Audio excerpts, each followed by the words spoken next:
carrying forward the legacy of our founder Acharya. So assuming that, Bangsidhar, were you able to send that document out yet? Okay. You should very soon have received a document, or will receive, or something. It's a conversation in Mayapur, April 1975, where Prabhupada is explaining, maybe you've heard this before, what's the reason behind why in the floor of the India Parliament there was some discussion about the Hare Krishna devotees being agents of the CIA. Have you heard that before? No. I invite you, go to Vedabase.com, enter the word CIA and see how many times it shows up. Lots of times. I forget, I saw it, checked it today. Lots of times, many, many times. Because there was an event during Prabhupada's lifetime where on the floor of the India Parliament there was a topic, are the Hare Krishnas agents of the CIA? Now, Prabhupada mentioned it many times, and it's an historical fact. And what Prabhupada is doing in this little article, it's not an article, it's a transcription of a room conversation in Mayapur. He's explaining why they had that idea. And the reason for bringing it up is not because it's interesting, but that's not why bringing it up. The reason is, I'll say it twice, the reason that Prabhupada gave the solution was two things. Your good behavior, that you're not agents of the CIA, you're actually Hare Krishna devotees with good behavior. And you consistently show that good behavior, it'll take away the CIA stigma. And then the other was, he said, something like propaganda or giving the message consistently, proper knowledge, consistently abiding by the knowledge and giving the knowledge. And you continue to do that, and the CIA stigma will be taken away. That's the connection. Just by good behavior. You'll probably find it interesting. You might have to read it 3 or 4 times to pick up on what's going on. Chandrasekhar Maharaj, do you remember once upon a time there was this buzz about the war in Bangladesh? During our era?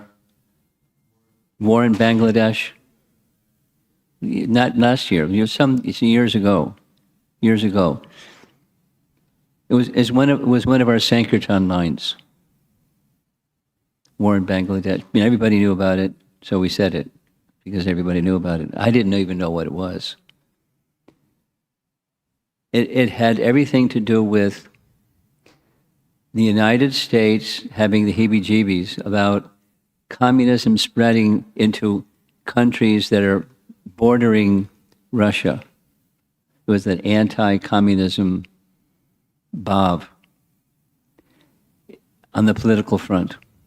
Because Pakistan was on the border and maybe, susceptible to influence by Russia and communism, the United States was an ally of Pakistan for that political reason, the spread of communism reason. And Russia had an interest and a warm relationship with India. So it was India and Pakistan, United States and Russia, or the other way around. Russia and India were buddies, and India and Pakistan were buddies. So there was a war that was purposely created, and then the details are presented. And when Pakistan was invaded, then Pakistan reached out to America, help. And America said, sure, we'll help. And then so there was this look like it was going to become India versus Pakistan became Russia and the United States having another World War III. It was building up like that.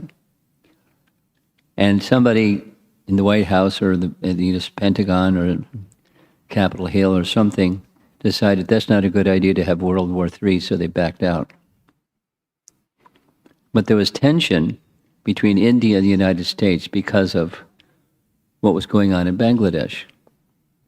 And India being supported by Russia and Pakistan being, it's just politics.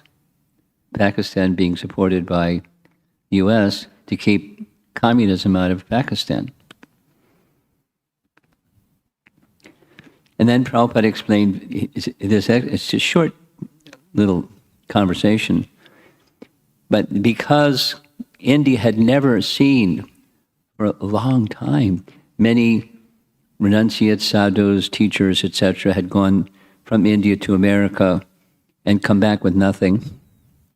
And here comes Prabhupada with a whole bunch of Americans. So what's going on? Must be the CIA. Kind of like infiltrate within India and, be, whatever you call it, make a mess with our Indian politics.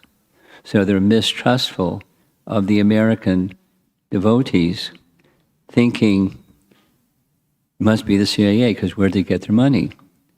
And the floor of the parliament, it was settled two things. Persons that are well respected, they never heard anything about their involvement with the CIA, and as far as where they get their money, they sell books, which is true.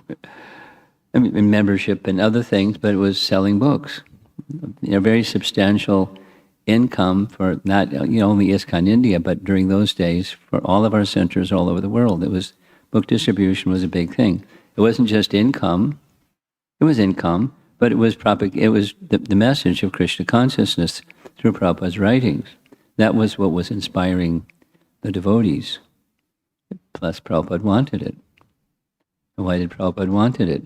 To further the mission of Chaitanya Mahaprabhu, as did Bhaktisiddhanta, as did Bhaktivinoda Thakur, and so on, as our line. So Prabhupada was the bearer of our line's activities.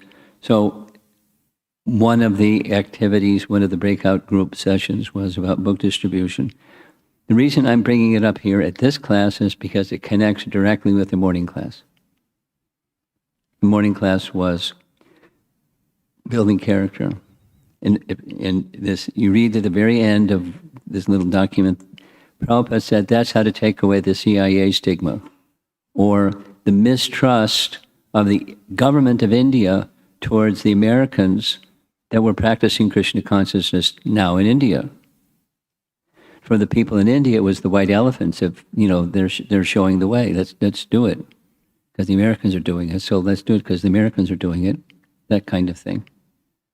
In that particular period of time, it was important to India to copy the West because the British influence copy the West. So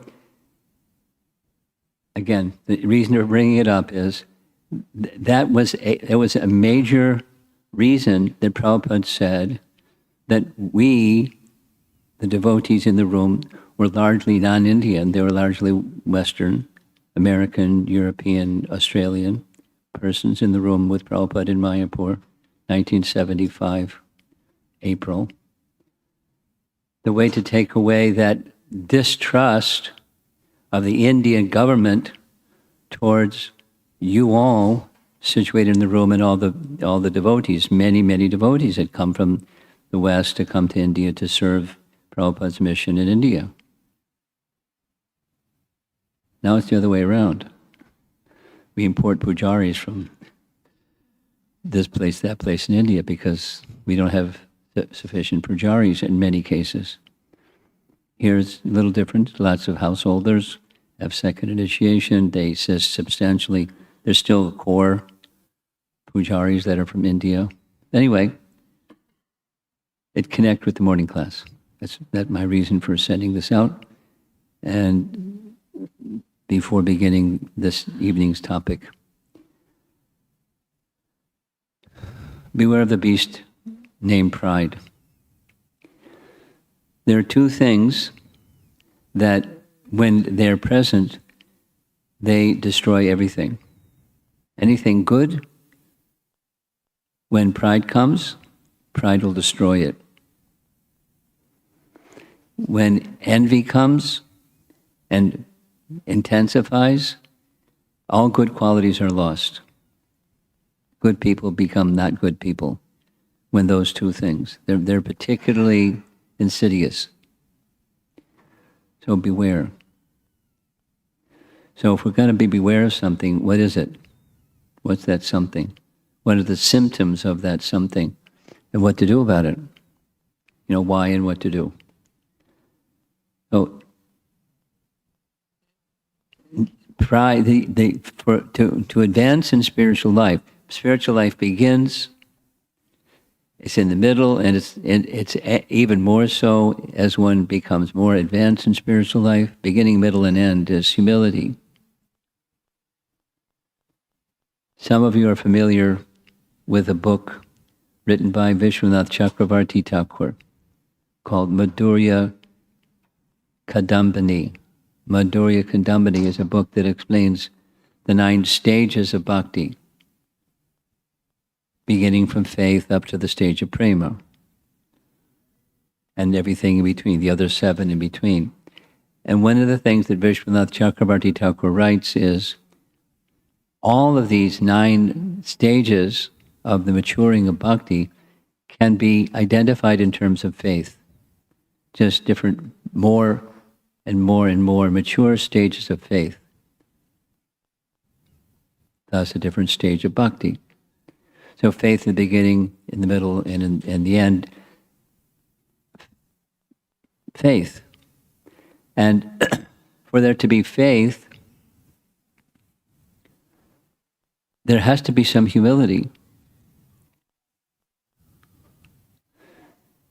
Some of you are familiar with Bhaktivinoda Thakur's songs, many songs, a whole set of songs describing Sharanagati.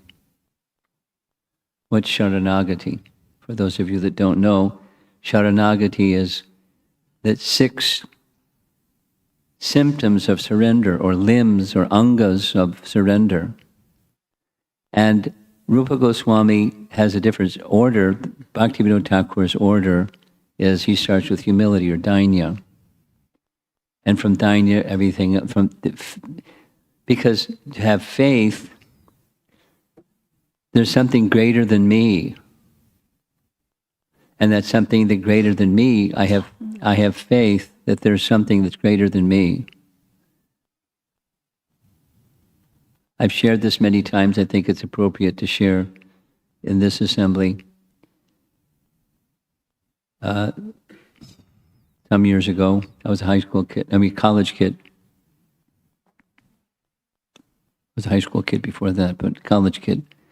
And as a college kid, I started a quest of what's reality, what's truth. It's kind of I was idealistic, but my slogan was 3 things. There's a reality beyond this thing. I know that there is. So there is a reality. I know that I don't know, and I want to know. Like Brahma Jigyasa. Break it down into 3 parts. There's a higher reality. I'm certain of it. It isn't just this, the material thing. There's a higher reality. And I know that I don't know what it is, and I want to know what it is. That was the quest. What is it? And then doors started to open where there wasn't even a door before. And then I walked through those doors, and then there was more doors, and it was a very exciting adventure. Had to rule some things out. And so, like many of us, we've had our little story.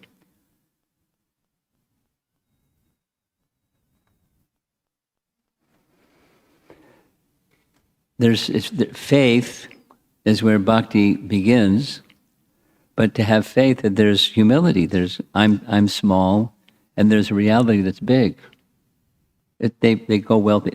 It's describing two different aspects of life, but they're certainly related. And pride is the opposite, or nemesis. Nemesis has a nice dictionary definition: the inescapable agent of someone's downfall. That's a nice dictionary definition, Oxford Dictionary. Inescapable agent of someone's downfall, nemesis. And pride is such a nemesis. And if somebody tries to give a helping hand to someone who's falling because of pride, they don't want to let go because they're proud. We've all had that experience. Maybe from both ends. But for certain, trying to extend a helping hand to somebody that's struggling with pride. That whatever good, I'm going to give some examples. There are many people that are very, from the material point of view, very good, mode of goodness good.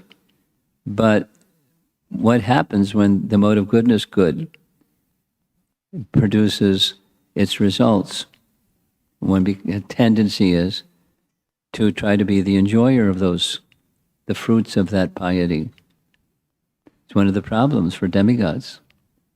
Pious, to go to heaven, what to speak of, become a demigod, and then become enjoyers. It's 1, 2, 3. It's dominoes, 1, 2, 3.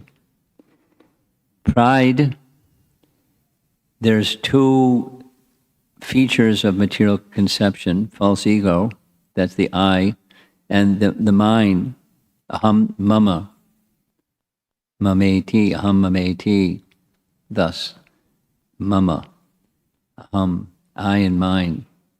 So it's the material I and mine conception. It's the mind portion.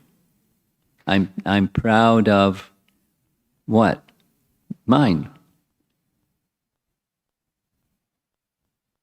So what's mine? That which comes from me, that's mine. My children, my home, the fruits of my work. And that's mine. I'm entitled. Remember this phrase that I've been speaking about, entitlement. I'm entitled because it's mine. And pride is real easy. It's 1, 2, 3. You don't have to be pious to be proud. But if you're pious, you can be more proud than the one that's not pious. Prabhupada tells a story. I like the story. When he was young, he lived in Calcutta. And his father, Gaur Mohan, he was a Krishna Bhakta. And one of the things they did annually, they would go to Jagannath Rath Yatra. So there's a train that goes directly from Calcutta to Puri. So they would ride the train. Prabhupada described in different places, you not only stop at different stops, but it stops long enough you can get down and walk around on the platform.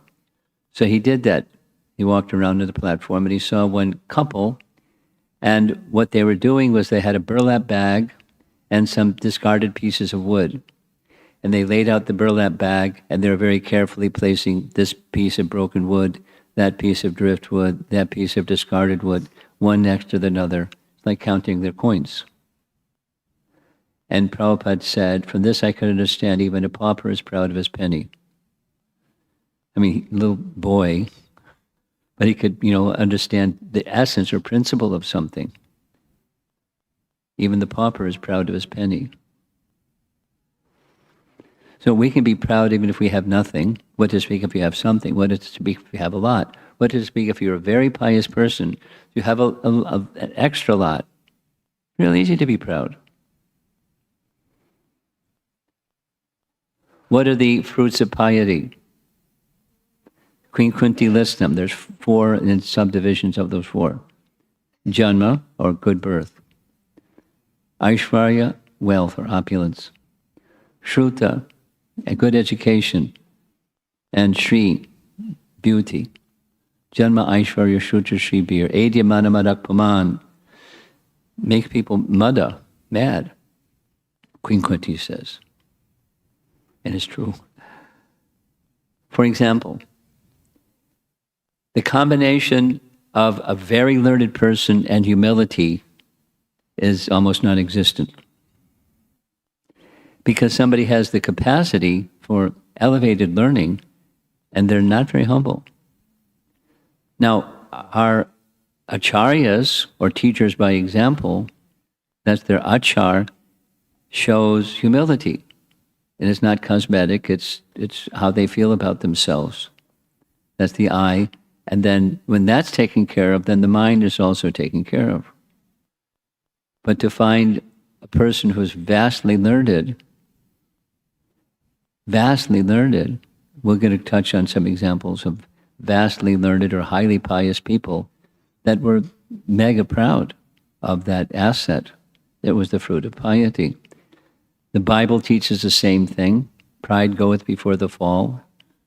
You probably heard that one before from the Old Testament. And I have often said this thing, here's a graphic. There's fruits of piety. I've never seen a fruit tree that has all those different kinds of fruits in one tree. But there's fruits of piety. And then you add to the fruits of piety a heart that's impure. It's not a completely black heart, but it's impure. And what happens? You get pride. Fruits of piety plus, very simple math equation. Fruits of piety plus a heart that's impure equals pride. And pride can look in a different way. Here's one way pride looks. Here's another way that pride may look. I'm big and you're small, right? And according to Madhurya Kandamini, I make reference to this already. I'm going to make reference another time too. It is describing this fruits of piety as being one of the 5 sources of anarthas, or unwanted things of the heart. Some of you are familiar with that term. Most of you are familiar with that term probably. Anartha. Artha means something wanted, and anartha means something unwanted. So that which is unwanted may be situated in the heart, not out there, but in here. And where does that, one of the sources of anarthas is the fruits of your pious work. It doesn't mean don't be pious. Be pious. Follow proper dharma. Be aware that proper dharma has a fruit. And be aware that there's a tendency to be the enjoyer of the fruits of your pious work or your good work. It's natural tendency. And that results in pride. And that's an unwanted thing. It's something that needs to be overcome by the bhakti process. Then there's another source that's more subtle, a little more difficult to understand. This one is easy to understand, that it's something unwanted in the heart. Pride is unwanted, or wanting to be the enjoyer of the fruits of piety. Here's another one. One may become an elevated Vaishnava. No, you should become an elevated Vaishnava, but what happens when you become an elevated Vaishnava? Labha, puja, pratishtha, profit, adoration, distinction. I mean, this whole Vyasa Puja thing. My gosh.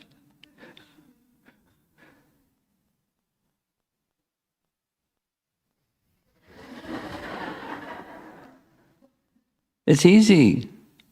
And according to the Madhurya Kandamini, for a heart that's impure, it's very dangerous.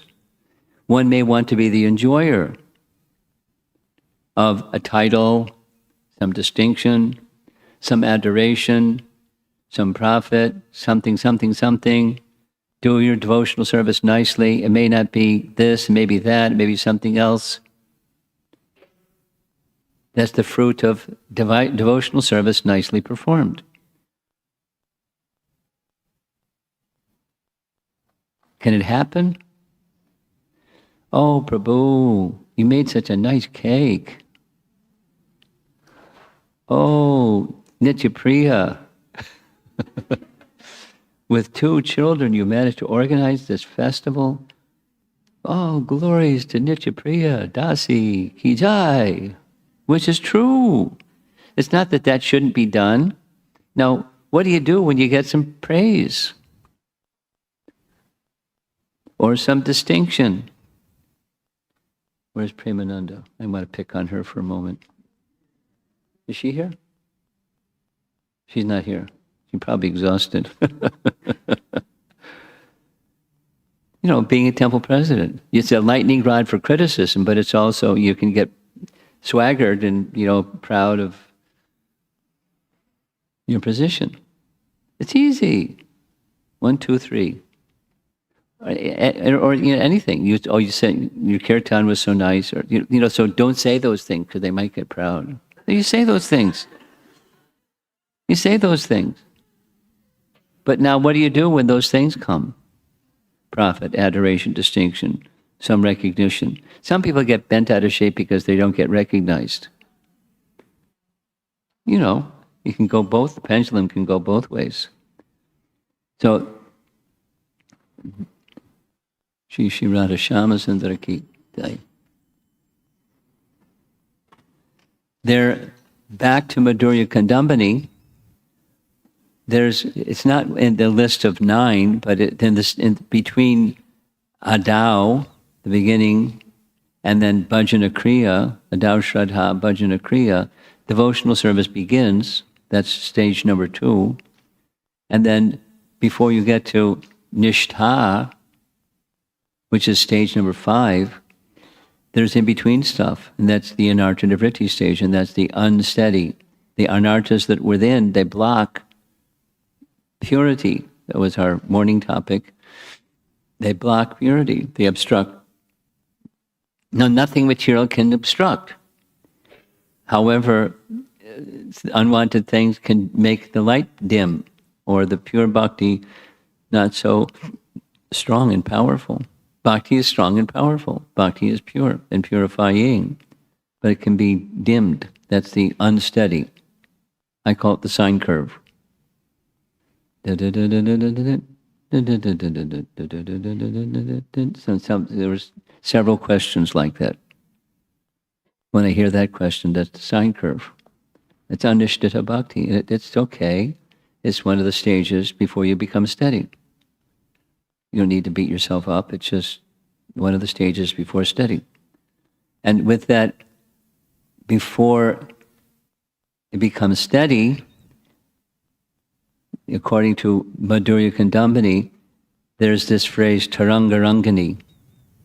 Rangani means play, and Taranga means waves.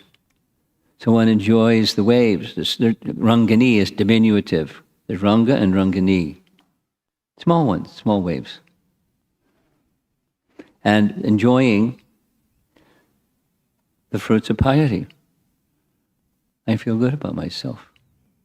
And I especially feel good when people recognize that I cooked a nice feast or something. And if I don't get recognition,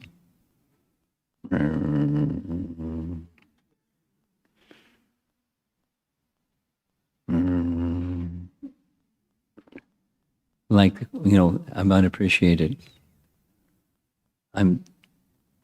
Anyway, the negative emotion thing.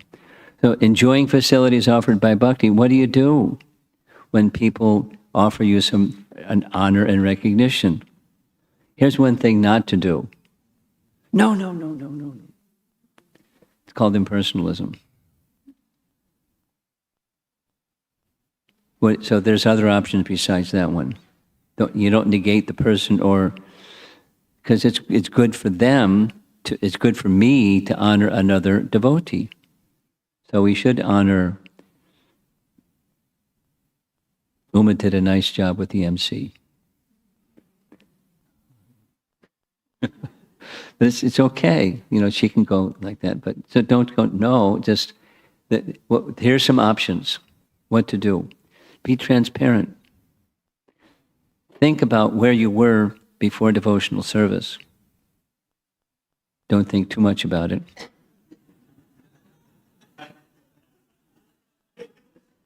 And now here you are in devotional service. And how did that happen? It was just mercy, Prabhu. And and it's true. Don't just say it cosmetically. But it's not me. It's the mercy of the Vaishnavas that somehow I was in a dark place. Prabhupada found me, or his representatives found me in a dark place, and they were very kind. They treated me very kindly. I was listening to a room conversation. Prabhupada was with Yogi Bhajan, who's what's the religion that he's with? He's Sikh community, right? Sikh community. So Yogi Bhajan was in Hawaii. Prabhupada was in Hawaii. So Yogi Bhajan came to Prabhupada's room in Hawaii, ISKCON, and his purpose was to invite him to come to let's get together and love one another, and woo woo woo, one of those events. As soon as Prabhupada heard it, Prabhupada interrupted, said, "They will never." Yogi Bhajan, was a little taken back. And Prabhupada's point was, they have to accept a center. And if they don't accept a center, then they'll come together and hug one another, and nothing will change. There won't be any change unless there's a center. The center is what? What is that center that when you bring people together, they can agree on? And he wouldn't go from that point. And Yogi Bhajan wanted to, say something else. Or, take there can't be any harm. But Prabhupada was saying, it won't be any good either. Without belaboring that conversation, then it shifted. So Prabhupada started asking, where is it, when is it? He was considering going. At least he was indicating he was considering going. Mission accomplished for Yogi Bhajan's visit. Then Prabhupada asked him, where's your headquarters? And he said, a few blocks from your temple. Prabhupada said, Los Angeles. He said, Culver City. A few blocks from the LA temple is the headquarters where Yogi Bhajan had his headquarters. Because at that time, that was Prabhupada's Western world headquarters, Los Angeles, because the BBT was there, etc. Then Yogi Bhajan said, I've gone many times to your temple. And he said, I wanted to see what you've done with the construction, because I saw they used nice materials. And then Yogi Bhajan said, but I also noticed they were very wasteful. And Prabhupada said, they're very expert at being very wasteful. Because they have abundance and they're not used to having nothing. One of Prabhupada's habits, I didn't see it, I was told, he saved envelopes, opened them up, and used the inside of the envelope for his writing. He was so frugal. Because there were times when he had nothing, and he knew how to live when he had nothing. And be happy. And then when he had abundance, be happy, but still frugal. A little bit like Sudama Brahman, after he went back and there was this big palace, he still slept on the floor and was very happy, living next to nothing. Wasn't enjoying the palace. Anyway, then Yogi Bhajan said, I sometimes go to the gift shop and see what are the things that your devotees know the guests like to buy in the gift shop. And it went conversation a little further, and he said, I spoke with the girl at the gift shop, and she was so sweet. This is character. He was drawn by the character of the devotees. I mean, anyone, if our character is attractive, it attracts. It's just a reflection of the all-attractive, that's all. Not us. It's, awakening of spiritual consciousness.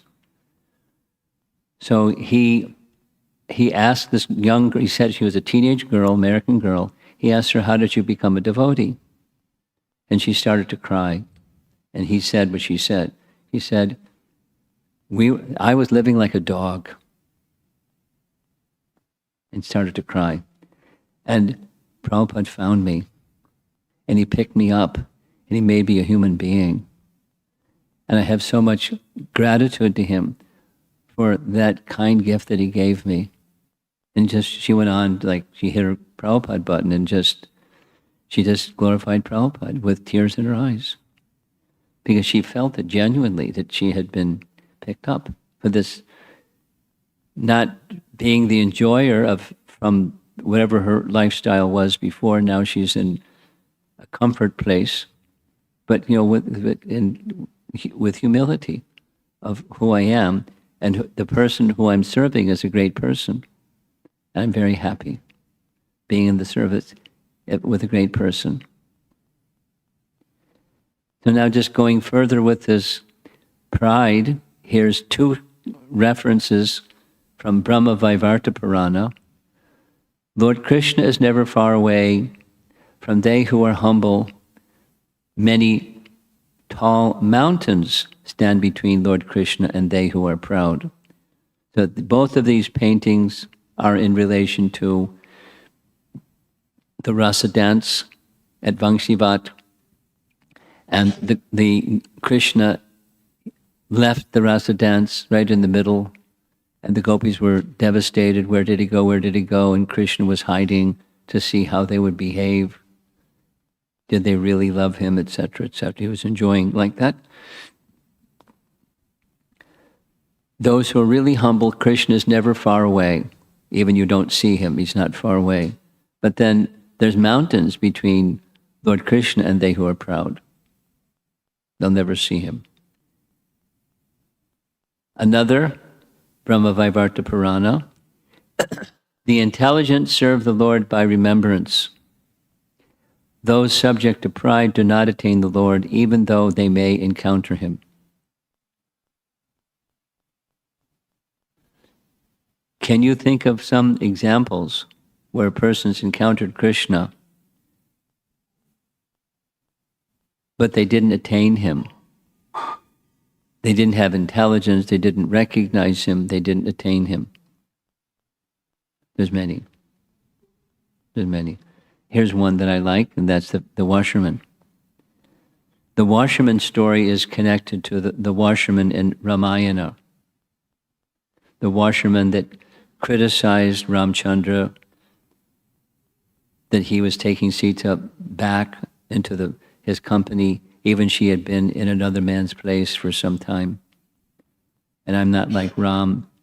I'm not going to have you. You spent the night outside the house, so leave here. I'm not like Ram. I'm not a fool like him. Anyway, because of that, not only because of that, but so that washerman, Ram didn't harm him. He could have. He didn't. But it's said that he, in his next life, became the washerman that criticized Ramchandra, criticized Krishna. You know the story. Anyone not know the story? Read Krishna book, you get the story. Krishna was entering Mathura, and the cowherd boys were with them. And he had this idea, we've been living in the village as cowherd boys, but now we're entering the big city, so we should dress appropriately for the big city. So they saw a washerman, and he sent the cowherd boys to the washerman, and with the idea that please give us some of the clothing that you have in that bundle on your head. And so the cowherd boys can be dressed nicely. And the washerman just said something insulting and insulting and insulting. And Krishna took his chin, lifted his chin, and his head fell off. He did judo chop him or something, or at the tips of his fingers. And his head fell off. And then they distributed the clothing. They encountered Krishna, but he didn't attain Krishna, recognize Krishna, because he was offensive to Krishna. There was pride. I'm the washerman of the king, and you want the clothes of the king? Get away before the king finds out and finishes you. And a classic, there's many. One of the many is Indra. The whole of the Leela of Krishna lifting Govardhan Hill had a certain element at the very beginning, and that is Krishna recognized the pride that was in the heart of Indra, and Krishna was kind. He wanted to curb the pride of Indra, so he performed a pastime that ended up curbing Indra's pride, and it worked. And many other things were also subsets or parts of that whole Leela. But here's a nice painting, a Pushkar painting, where Indra has come before Krishna to offer his wonderful prayers glorifying Krishna, and Airavata performing Abhishek with celestial Ganges water, and Surabhi waiting for her turn to bathe Krishna with her Surabhi milk. So Indra, fruits of piety plus a heart that's impure. Now Krishna's kind that he helps to correct those that have pride, but it isn't always gentle. Sometimes it's pretty severe. Another nice example, when the boys were hungry, Krishna said to the boys, I'm hungry. Over there's a yajna being performed by the brahmanas. Go ask the brahmanas for something to eat. Krishna's hungry. So the boys went. The little drawing is showing. There's the yajna going on.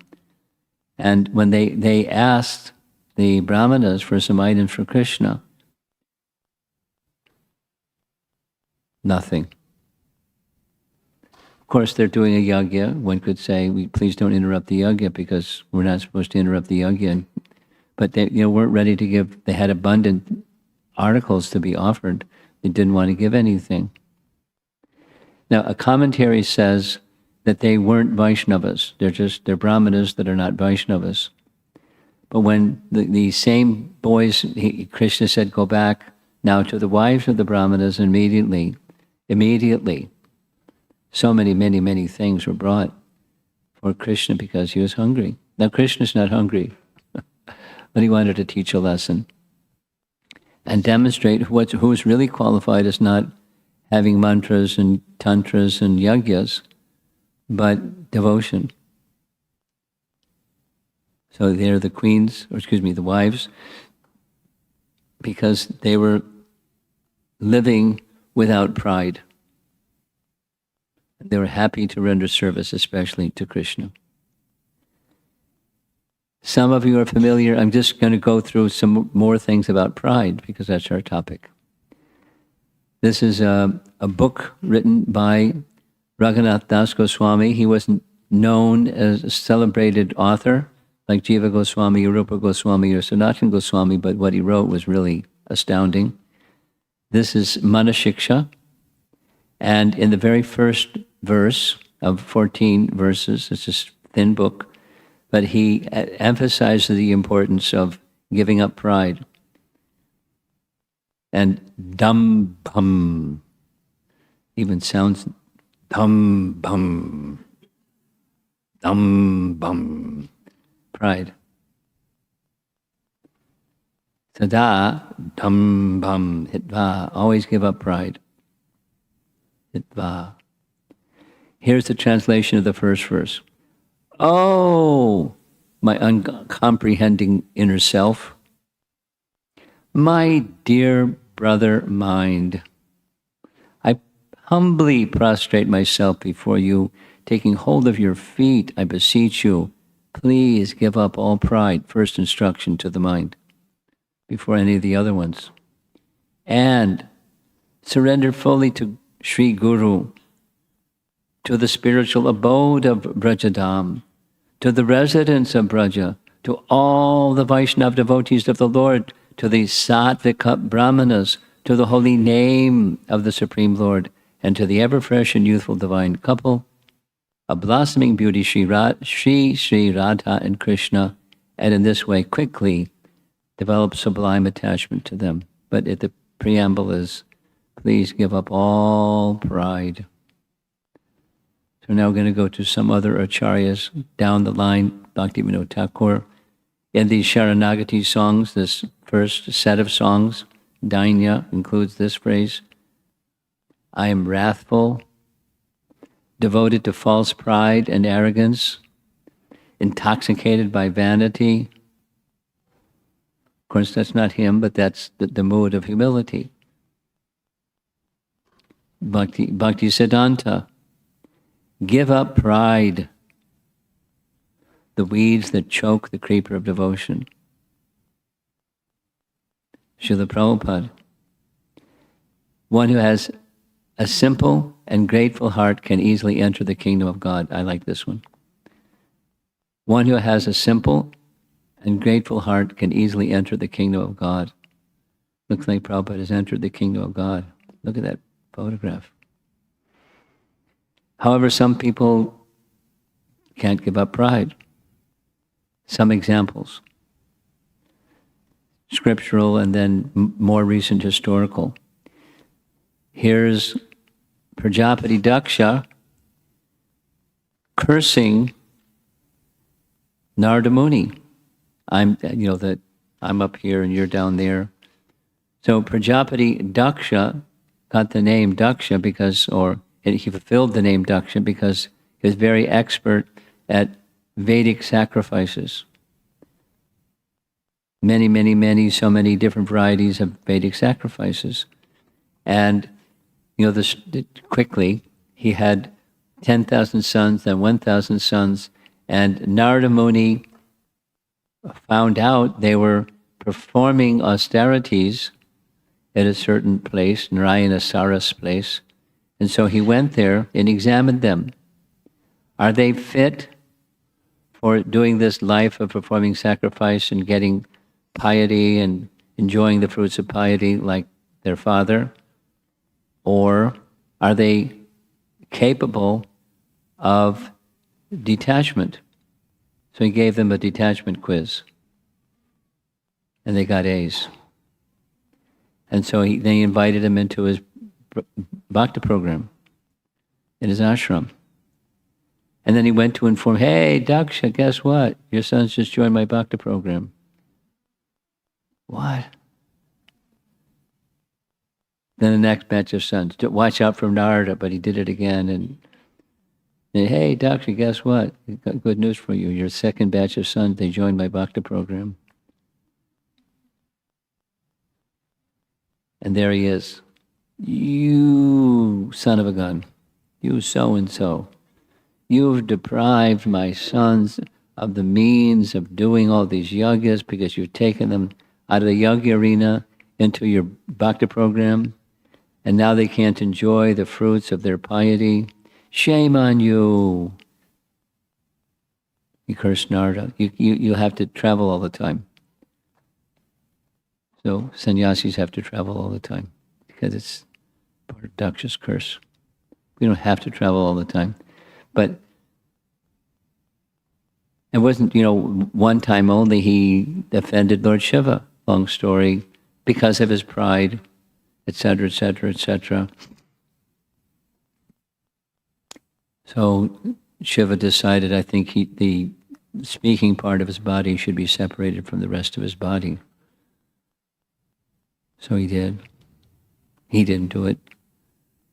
One of his assistants did it. And then there was the appeal, give him a head back. So he gave him a goat's head. Pretty embarrassing. Imagine walking around. He was beautiful. Now he's got a goat's head. That's, 1 out of 4 that got changed over from beauty to goat's head. Or the very elevated Durvasa Muni. He was proud. No, he had something to be proud of. Not just proud of his penny. He was proud of his power. But because of pride, there was something else in his heart, that's envy, and he couldn't stand it. That I'm a Brahmana with all this austerity and all these powers, and this king, Ambarish, he gets more honor than me. And so circumstance, and he then wanted to kill him because of pride and enviousness, those two. Beware. The fire that you see, he took some hair with the mantra, dashed it to the floor, and created a fiery demon. In the painting that showed, see that man over there? Go get him. Kill him. He wanted to kill Ambarish. For what? He drank water before he drank water on the Dwadasi day. Pretty intense guy. Pride. Vyasa Muni had to learn a lesson. Or, this is a nice painting, this is Indra on the occasion of Indra Puja. And he was so filled with everyone honoring Indra that when Brihaspati entered, he didn't even acknowledge that he had entered. So Brihaspati knew what that meant. He just quietly walked from the assembly. And Indra had some problems because of having offended Brihaspati due to his pride. Labha Puja Pratishta, remember? Another example, more contemporary, one time, it's in Chaitanya Charitamrita, Vallabhacharya, who was very elevated Vaishnava and very learned Vaishnava, somehow he had made the acquaintance of Chaitanya Mahaprabhu, and he wanted to demonstrate his skill. So and of course, there's many things that happened, but one of the things that happened was he expressed to Chaitanya Mahaprabhu, would you like to hear my commentary on Srimad Bhagavatam? It excels the commentary of Sridhar Swami. Now, a little background. Long before both Mahaprabhu and Vallabhacharya, who were contemporaries, there was a Vaishnava from another line who made a commentary on Srimad Bhagavatam. But his commentary on Srimad Bhagavatam was purposefully peppered here and there with messages that impersonalists would appreciate. Not that he was an impersonalist, but it was a strategy to not drive away the impersonalists, but to attract the personalists to Srimad Bhagavatam. So there's here and there's some messages that are not what a Vaishnava would normally write. So some persons take it that it was compromised. It was a strategy. And Jiva Goswami, when he writes about Sridhar Swami, he writes like that. Much of the resource for my writing in the Sandarbhas has come from Sridhar Swami, and I just haven't touched those parts that are the untouchable parts, making a distinction, because it was part of his strategy to do like that. So, many of you know this story, but Chaitanya Mahaprabhu then said to Vallabha, one who does not accept the Swami is no better than a prostitute. The Swami meaning specifically Sridhar Swami, but another meaning of Swami is the husband.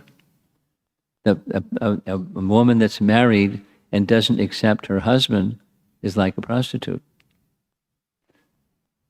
And Vallabhacharya was chastened by Chaitanya Mahaprabhu's words. There's many, many little exchanges that are mentioned, but it comes from pride. And he had something to be proud of. And when you do some things like this, there's a tendency that doesn't just stop at pride and it's a one-time deal and you get, reprimanded or corrected. Now everything's nice. Sometimes gets worse. It gets into the position with pride to then look to a superior as not superior and make bad speeches or comments or remarks or things like that. And this was the situation with one of Chaitanya Mahaprabhu's godbrothers, Ramchandra Puri. They were both disciples of Ishwara Puri, and Ramchandra Puri made some criticism directly to Ishwara Puri. No, excuse me, Madhavendra Puri. Madhavendra Puri. So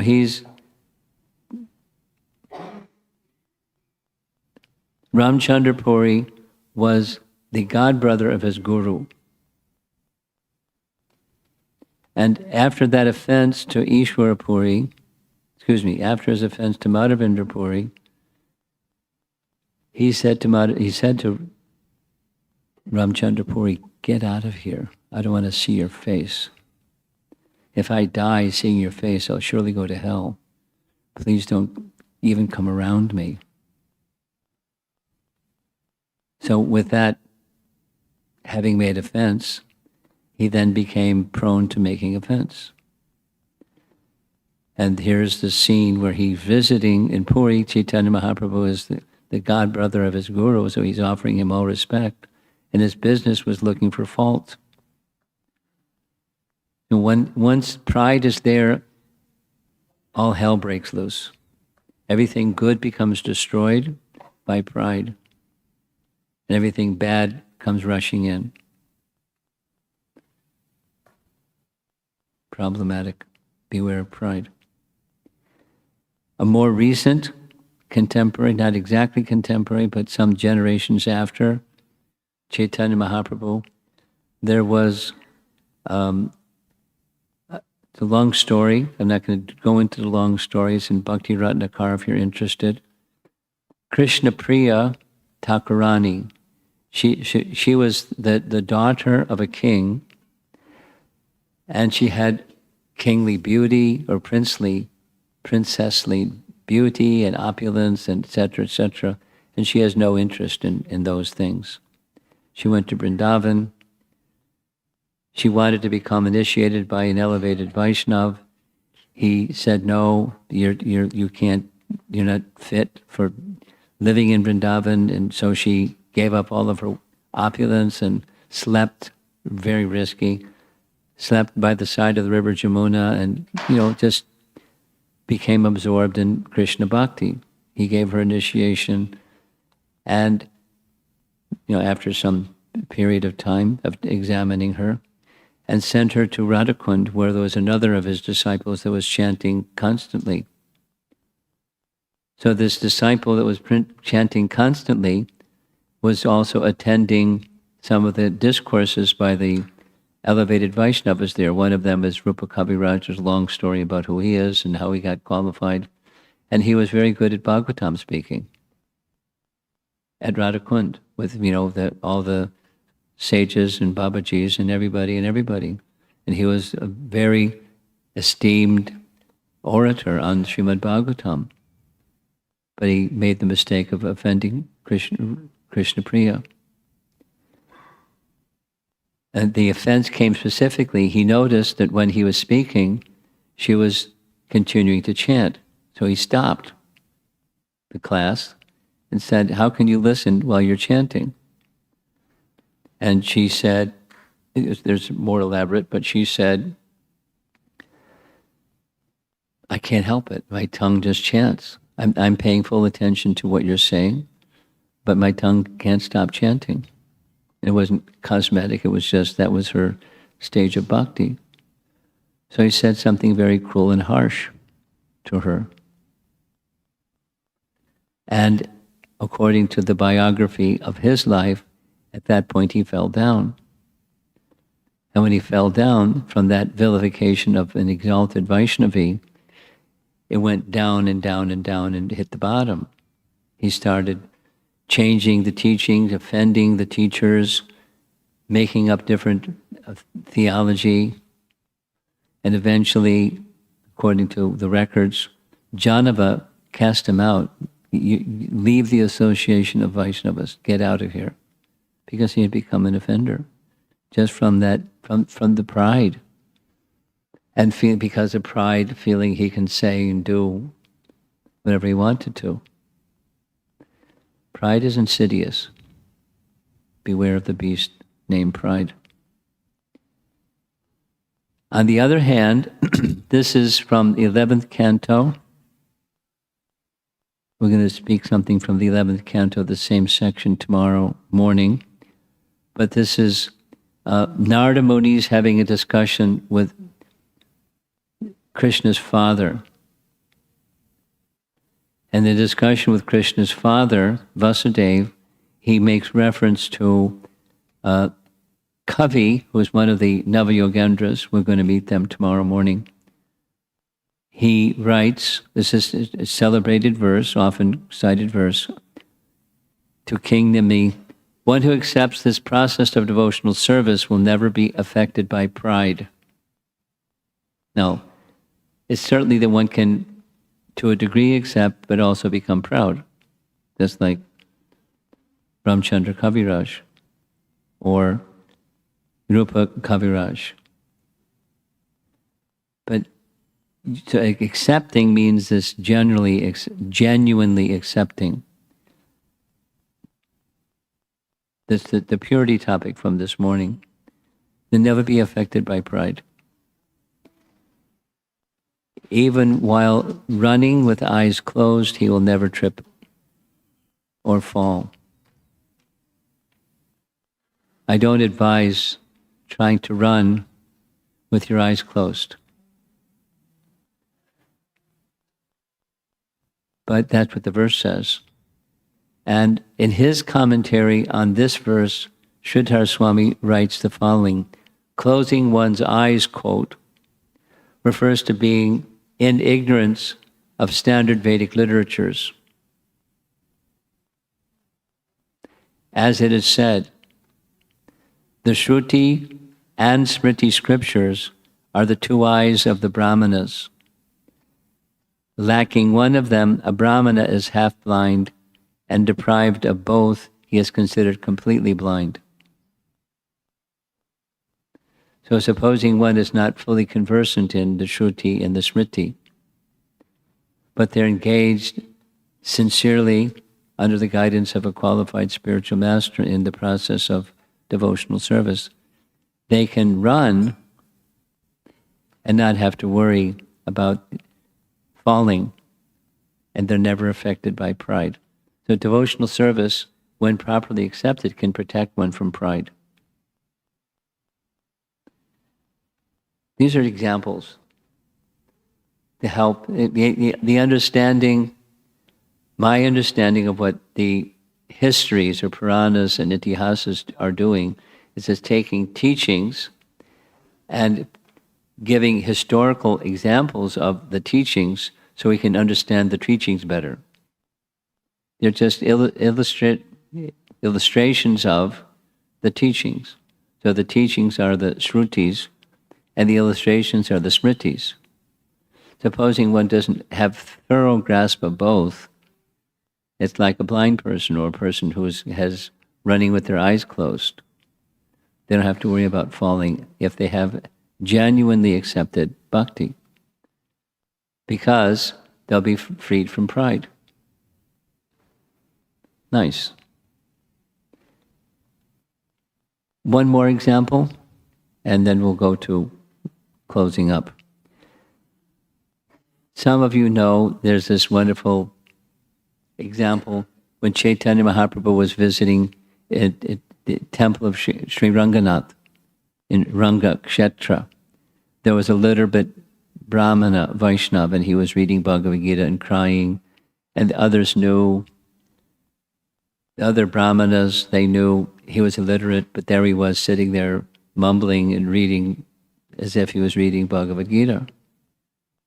And they would make fun of him because they knew he was illiterate. So Mahaprabhu saw him crying, reading Bhagavad Gita, and asked him, "My dear Brahman, tell me what it is that you're understanding from Bhagavad Gita." Maybe something to this effect. And the Brahmana said, please don't tease me. You appear to be very elevated Vaishnav, so please don't tease me like this. I'm not teasing, I'm genuinely asking. Why are you crying if you're illiterate? He said, my spiritual master instructed me to read, but I'm illiterate. So what to do? I try to read. Anyway, he was freed from pride. The reason for bringing this up. And because he was free from pride, although like that verse from 11th canto, chapter 2, Bhagavatam, he was like a blind person. That is, he didn't have actual knowledge of Shruti and Smriti, but he was a genuine devotee, and so he could see like a blind person or a person with their eyes closed. Not affected by pride. He was very humble and very realized. So just 2 more slides and we're done. This is a verse from Padyavali. Padyavali is a collection of verses by Rupa Goswami. Some are his own, some are other authors, some are other acharyas in our line, some are from other places altogether. And it's just a collection of, you could say, his favorite sayings. Here's one of them. O Lord, no one is more merciful than you, and no one is more pathetic than I. I am very lowly and fallen. O Lord Yadunath, please reflect on my case and do whatever is appropriate. This is the humility that's the opposite of pride. You're not instructing him, please, something.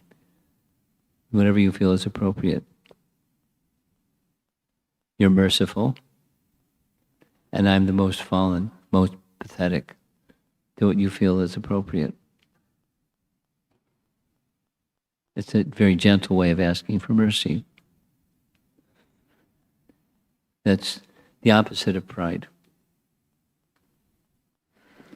And final, and the last verse of Shikshastaka.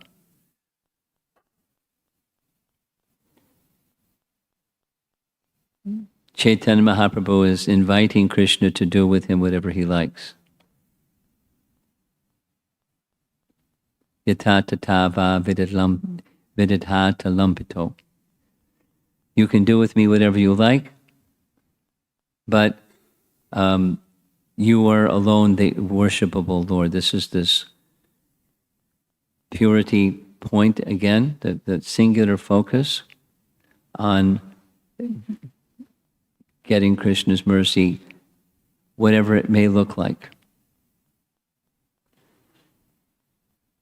That's high, and we're not there.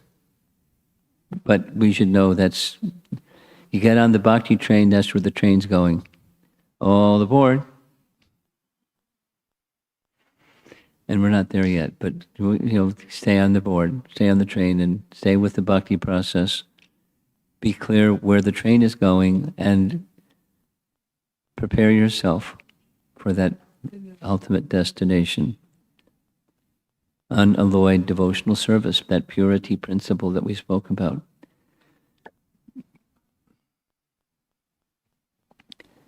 So I've gone for over an hour, and you've been all very patient. Let's see if there's some discussion. You've been a really good audience with questions. And I see Mukunda's hand up. He's not spoken yet, so let's go to Mukunda. Where's the microphone?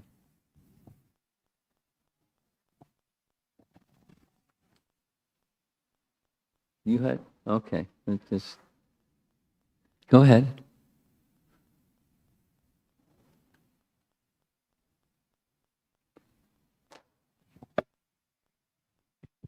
Thank you, Maharaj.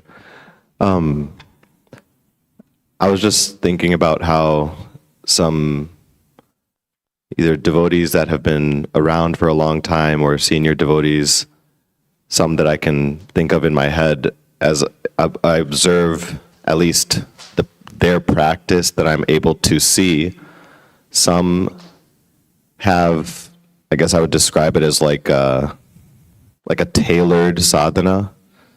There's kind of like the status quo sadhana, and then there may be devotees that kind of tailor their sadhana to meet their own taste as they're growing. And when I think about that, part of me thinks that that can be their expression of their natural, their own taste moving in a certain direction. But part of me thinks that it could be, I mean, I'm wondering, my question is, I'm wondering, would it be prideful to be, because could be seen as deviation? Obviously this is lacking details, but I'm wondering if you don't look status quo, can it be seen as prideful, or is it? Yeah, yeah. The response is it can be, it doesn't have to be. The consciousness behind is what's the consideration.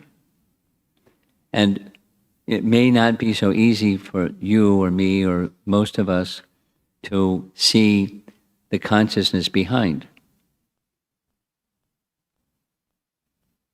So it's certainly possible, and it's certainly, but it's not necessarily, if something becomes, customized or tailored to suit a person's taste, it can be the plus, or it can be the minus. Then there's two things, at least two things. One is, who's at the center? Whose happiness is at the center? That's not easy to detect, but in course of time, one can detect who is at the center. And then another is that standard instructions are being fulfilled. They're following standard instructions while at the same time tailoring or customizing. So Guru, Sadhu, Shastra is there while it's at the same time personal. Then that's not a problem. It's not a deviation. It's a personal expression of their devotional practice, their devotional liking.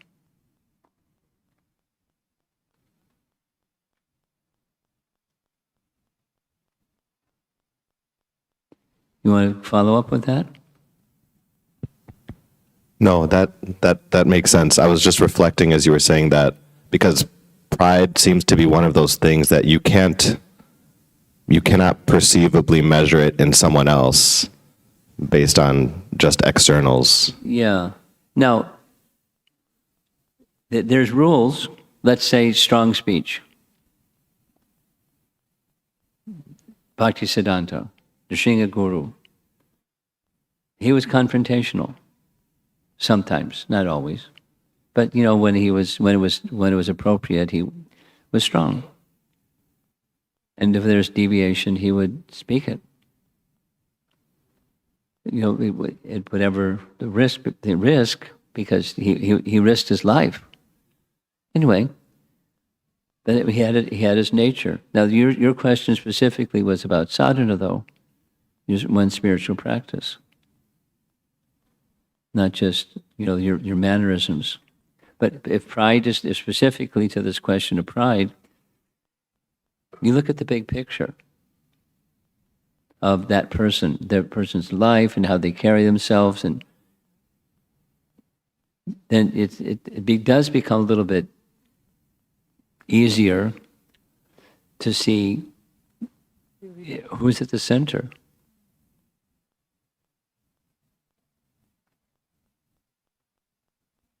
Anyway, specific to sadhana. Okay, we're going to come back to the front. You're going to take this microphone away. Okay.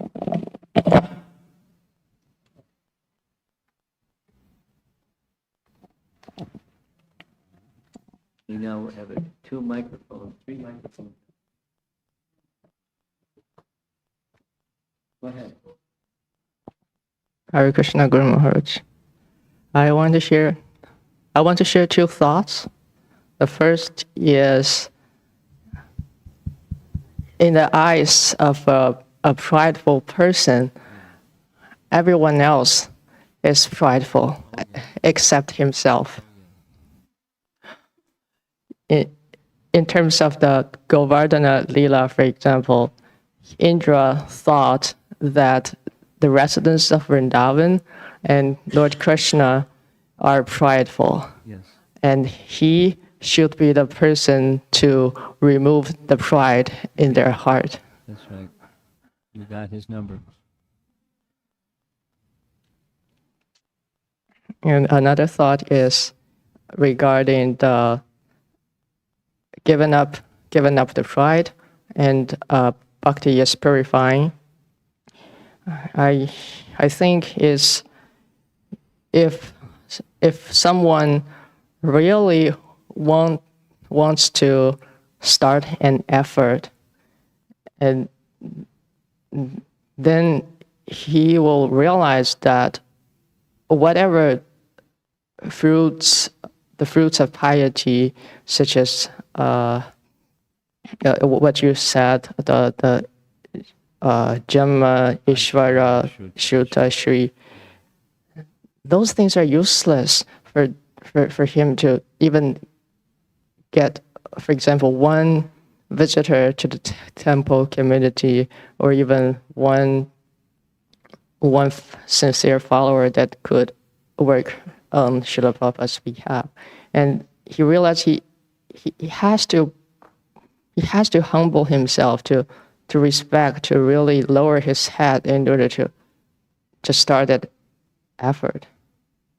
And I think that's the purifying effect of bhakti and giving up pride.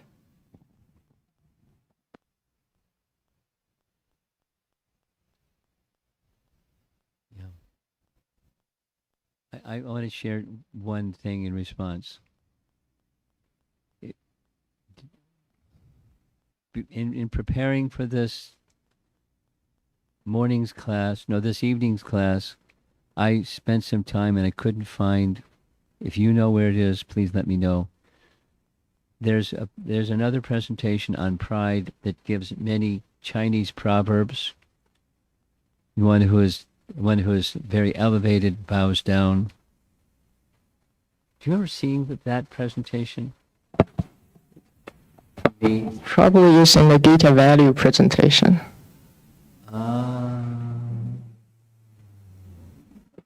Thank you very much.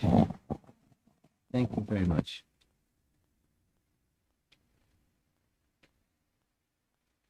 By the way, she wrote an article for BTG on Gita values and how it relates to the Chinese culture. Something like that. I didn't ask her. She's a good follower of Prabhupada because that's what Prabhupada wanted us to do. I invite you all, consider writing something for Back to Godhead. You don't have to be like, a luminary, just something that's useful for Back to Godhead readership.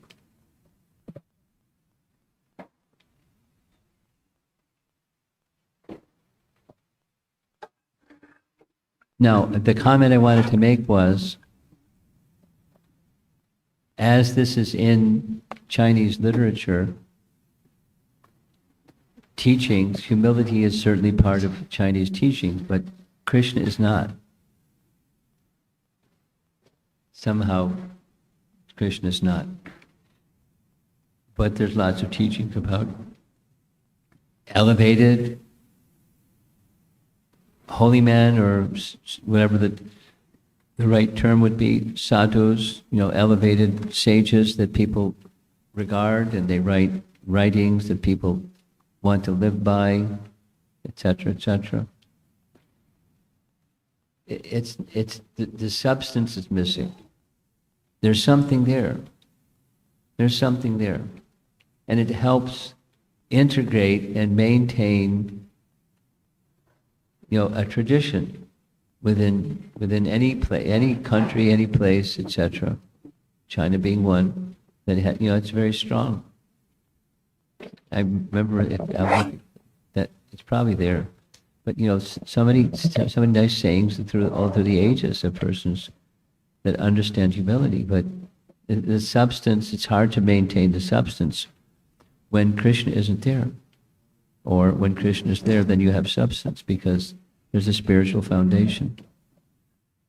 And just like this idea of purity, the verse that I was using to explain purity was a verse that Prabhupada used to say, it's speaking of desirelessness, and that's a big thing for Buddhism, is becoming desireless. But there's no foundation to it, because desire is concomitant to the soul. So real desirelessness is Krishna's desire, Krishna's happiness. Then it's substantial. It's in fact eternal. The door of eternality is open.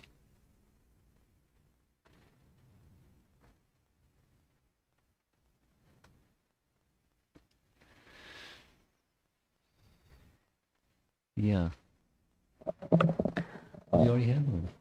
Okay. Guru Maharaj, I'm really blown away by what you've been sharing about entitlement mentality, and a lot of thoughts are churning in that regard.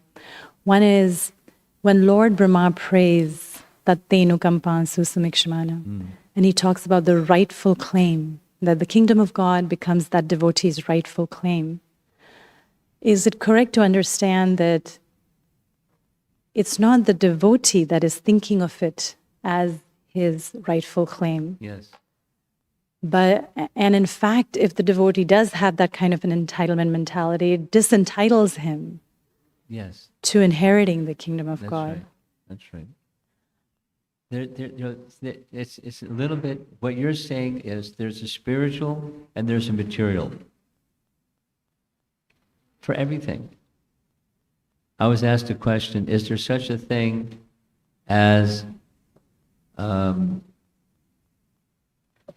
forget with the, spiritual arrogance? I said, Lalita.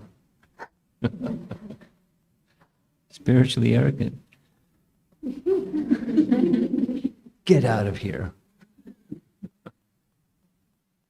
No, the haughtiness that sometimes in favor of Radha, they would say insulting things to Krishna in haughty tones, and spiritual arrogance. But it's for the pleasure of Krishna and the pleasure of Radha and the pleasure of Radha Krishna.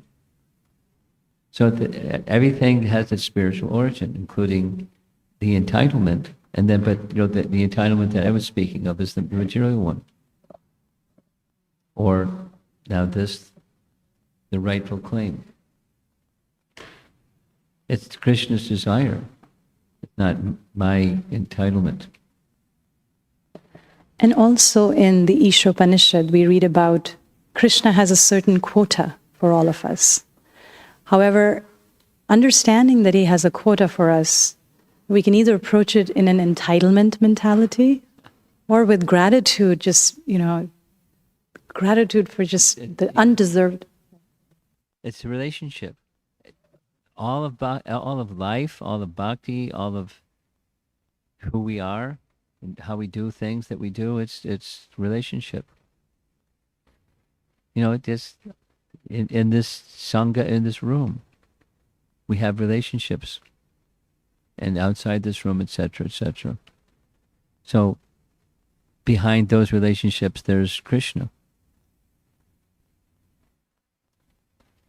And Krishna consciousness is to recognize that. It doesn't mean everything becomes a blur or whitewashed, but behind everything is Krishna. Anyway, it's a nice platform. Krishna consciousness is a sublime platform. And finally, Guru Maharaj, on this entitlement topic, in contemporary, society, youth, entitlement mentality is like an epidemic. Youth feel they're entitled to things and rights. Living in America, and in order to protect our Hare Krishna children from this entitlement mentality that's very prominent in mainstream society, it is our more and more stepping away from recognizing this mentality in ourselves, stepping away, being role models, understanding our good fortune. Is that, how we can protect them, or how? Bhakti is the protection, because otherwise we're products of the association that's around us.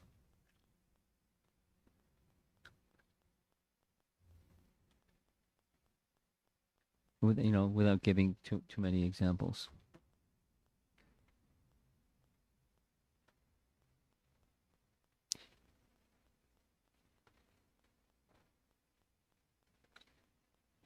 Hare Krishna Maharaj.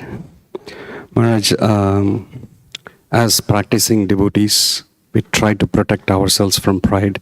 The more we hear, we try to protect ourselves. But often I find some, while we try to carefully deal with other devotees and whatnot, some situation arises, some circumstances come in, and then conflict arises. It wasn't pre-planned, or it wasn't meditated upon, and circumstances arise where our pride is hurt or situations arise. Is it orchestration of Krishna to help us recognize that?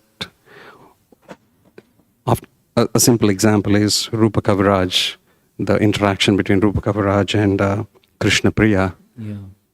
One would see it as etiquette for a gathering where Bhagavatam is being spoken, and then one may perceive that as, it wasn't an etiquette, a formal etiquette. While that's an example, I feel that there are circumstances that come together where things arise and friction arises. I follow the preamble. What's the question specifically? The question is, so as a follow-up to that is often what, at least I find myself is, as we grow in tenure in Krishna consciousness, we take up more services. Yes. And those services sometimes become, can create more situations like this. Okay. So in that situations, often I feel it's easier not to take up those services and be a sadhaka than take up those services and come into circumstances where friction is arising. So, so sometimes the safest route is, okay, I'll do my sadhana, I'll do my things, versus taking up services, but again, confronting these situations. Okay, that's a choice. So what are you looking for? Validation? Is that a good choice? What is it you're asking? So my question is, it becomes hard as sadhaka. Okay, I got the problem. And then you have a choice in front of you. This or that. And now, what's your question? Is it pride? Like in situations like this, should we see that as, okay, it's my pride that's coming in way of the circumstances, Well, or? You have an opportunity for purification. Service, whether it's in solitude or in abundance of many persons with many opportunities to run into conflicting situations or somewhere in between. Opportunities for purification are abundant. And if you're seeking purification, then you also need to, recognize your capacity. Don't go in over your head, but don't avoid the water.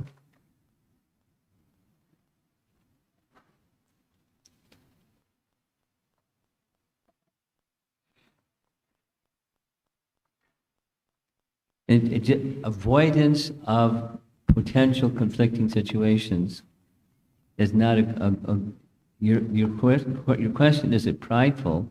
I don't know if it's prideful, but it's maybe not prudent.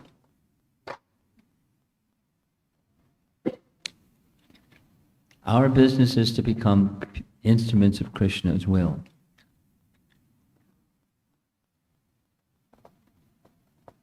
And you're in situations that have some more opportunity because there's more interactions and there's more complexity. There's opportunity to run into conflicting situations. Be mindful. Don't load too much but don't avoid because there's potential conflicts.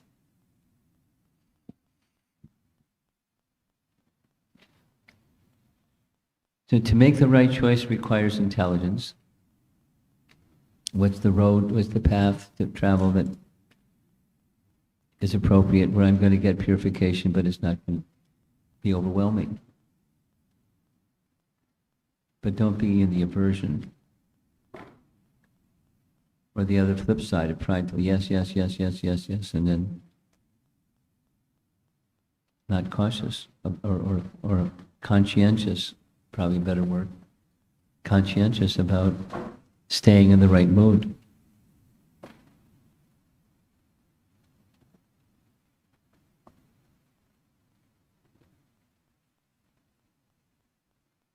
Something else.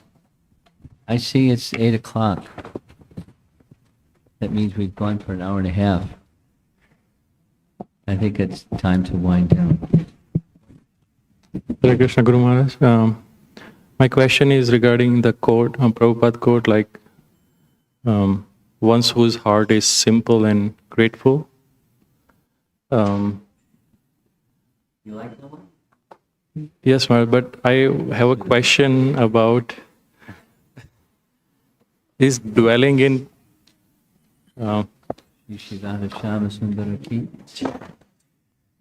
is dwelling in any Krishna conscious topic or related topic like time management or anything, going deeper into it, is it destroying simplicity? Sometimes I feel like It doesn't necessarily, it depends. It can, but it doesn't have to. You can hone your skills without becoming obsessed by it.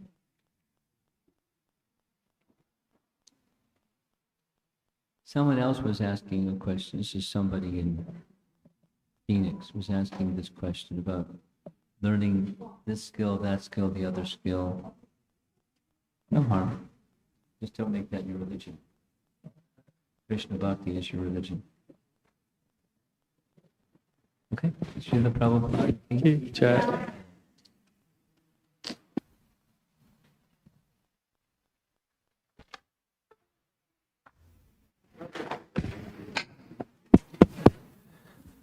Hare Krishna, dear devotees.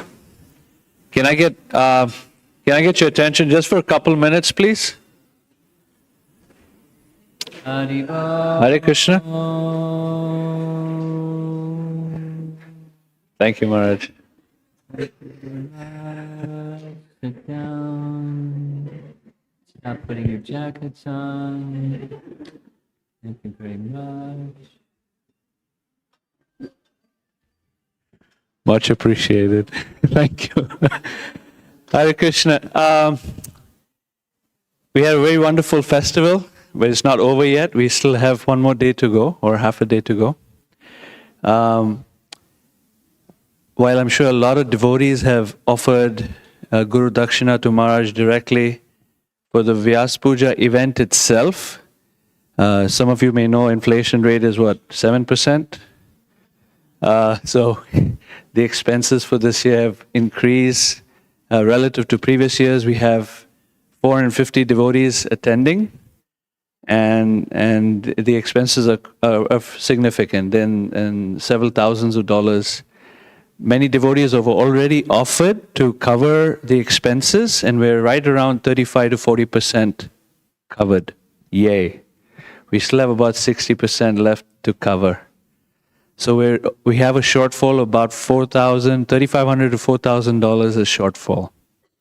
So if there's anyone in this room feels inspired, we very much would appreciate to receive. The organizing team would like to thank you ahead of time if you'd like to offer the donation.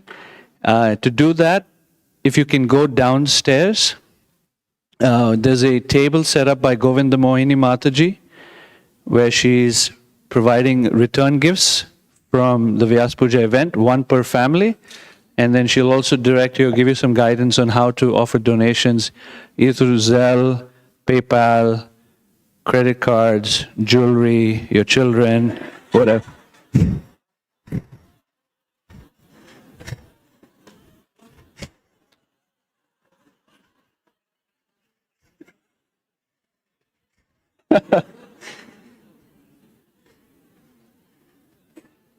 One more announcement is Nanda Sutta Prabhu runs this, or is the moderator for the WhatsApp group for Maharaj's WhatsApp group. We have like 400 devotees on there, or 550 devotees on there. If you're not on there but would like to be part of this amazing WhatsApp group, so they have one more WhatsApp group to be part of.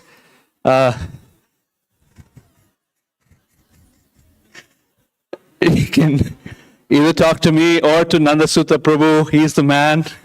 He'll give you the link to join, and you can join the WhatsApp group. Please enjoy your dinner. We'll see you tomorrow morning at 2 a.m. with Shyam Sundar